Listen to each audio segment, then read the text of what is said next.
বন্ধুরা, আপনার সামনে দেখছেন জলাবদ্ধতা, এখানে পানি জমে আছে এবং এই মহামূল্যবান যে রাস্তাটা, এই মহামূল্যবান রাস্তা কিন্তু ধ্বংস হয়ে যাচ্ছে এই পানির কারণে।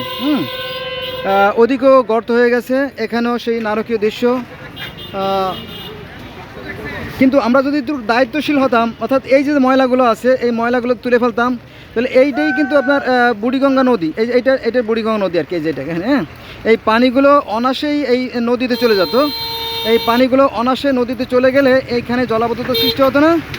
আর এই মহামূল্যবান রাস্তা দেখেন, ওই যে ওখানে পুকুরের মতো হয়ে গেছে, পুকুরের মতো করতো, ওই দেখেন, ওই যে হ্যাঁ, এত বড় সর্বনাশ হতো না দেখেন।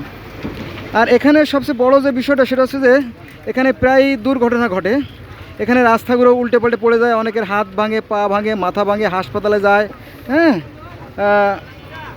এটাতে আহত নিহতের মতো বড় বড় ঘটনা এখানে ঘটতেছে দেখেন। হ্যাঁ, অথচ এ ব্যাপারে সিটি কর্পোরেশনের কোনো মাথা ব্যথা নাই। দেখেন অবস্থা।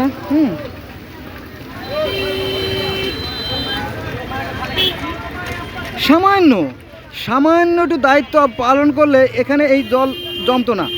এই জল না জমলে এই পানিটা আপনার নদীতে চলে যেত, মাত্র 10 ফিট পরেই নদী দেখেন। অথচ এখানে নির্বোধের মতো যে ময়লাগুলো ফেলে রাখছে, এটার কারণে লক্ষ লক্ষ ভোগান্তির শিকার। এটা একটা গুরুত্বপূর্ণ মার্কেট, এটা হচ্ছে আপনার খলিল সর্দার মার্কেট, এটা হচ্ছে আপনার লালবাগের খলিল সর্দার মার্কেট। আর এখানে এই অবস্থা আর কি। যে